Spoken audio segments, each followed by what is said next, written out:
Hello नमस्कार साथियों। स्वागत है आपका आपके अपने चैनल माई स्टेनो वॉरियर्स में। शुरू करते हैं रामधारी खंड 2 प्रतिलेखन 100 शब्द प्रति मिनट। डिक्टेशन स्टार्ट होगी 5 सेकंड बाद। स्टार्ट।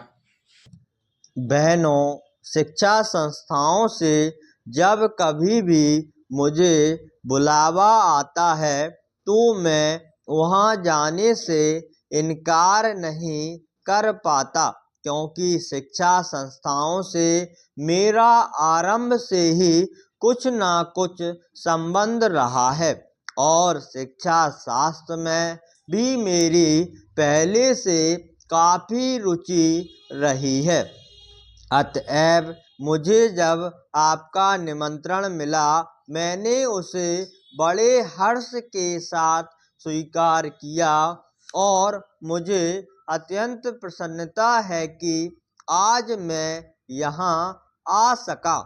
आप सब बड़ी सौभाग्यशालिनी हैं कि आप इस कन्या महाविद्यालय में शिक्षा पा रही हैं, क्योंकि इस महाविद्यालय का इस राज्य में अपना एक विशेष महत्व है और इसका इतिहास नारी जागृति तथा उन्नति का इतिहास है।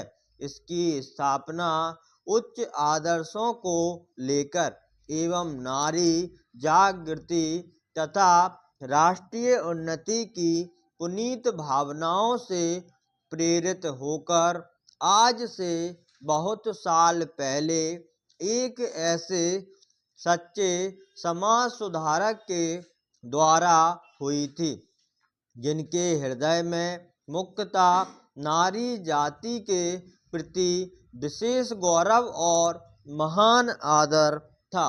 आप सबको मालूम ही होगा कि हमारे देश में दो प्रकार की शिक्षा संस्थाएं विद्यमान हैं। एक तो वे जो अंग्रेजी शासकों द्वारा अपने उद्देश्यों की पूर्ति के लिए स्थापित की गई थी और दूसरी वे जो स्वतंत्र रूप से राष्ट्र प्रेमियों द्वारा राष्ट्रीय भावनाओं से ओतप्रोत होकर अपने देश की संस्कृति एवं सभ्यता को पुनर्जीवित एवं पुनः स्थापित करने के उद्देश्य से स्थापित की गई थी। आपका यह कन्या महाविद्यालय भी लगभग इन्हीं पवित्र भावनाओं से प्रेरित होकर बहुत साल पहले स्थापित किया गया था और आपके लिए यह बड़े सौभाग्य की बात है कि आप में से कुछ आज इस विद्यालय में अपनी शिक्षा समाप्त कर जीवन के कार्य क्षेत्र में प्रवेश करने जा रही हैं।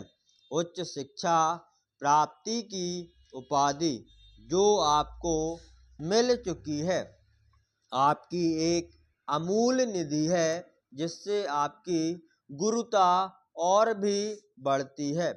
आप में से जो आज प्रमाण पत्र लेकर जा रही हैं, वे इस विद्यालय के सीमित दायरे में से निकलकर जीवन के विशाल प्रांगण में कर्मठ कार्य क्षेत्र में प्रवेश कर रही हैं। आपके कंधों पर जीवन का महत्वपूर्ण उत्तरदायित्व है और मुझे पूरा भरोसा है कि आप अपनी शिक्षा और अनुभव के बल पर और आधार पर उसे योग्यतापूर्वक संभाल सकने में सफल हो सकेंगी। अब तक आपका विद्यार्थी जीवन रहा, अब आगे आपका व्यवहारिक एवं क्रियात्मक जीवन रहेगा और आपको अपने जीवन के कार्य क्षेत्र में अनेक समस्याओं का सामना करते हुए और आगे बढ़ना है। मुझे आशा है कि आपने यहाँ जो शिक्षा दीक्षा ग्रहण की उससे आप शक्ति और स्फूर्ति ग्रहण कर स्वतंत्र देश की दायित्वपूर्ण नागरिकाओं की भांति उसे निभाए करेंगी। यह सब आपके लिए तभी संभव होगा जब आप यह भली भांति समझ लेंगी कि आपको अपने जीवन में क्या करना है। आप सब यह भली भांति जानती ही होंगी कि प्राचीन काल में हमारे देश में स्त्रियों का कितना महत्वपूर्ण व उत्कृष्ट स्थान रहा है।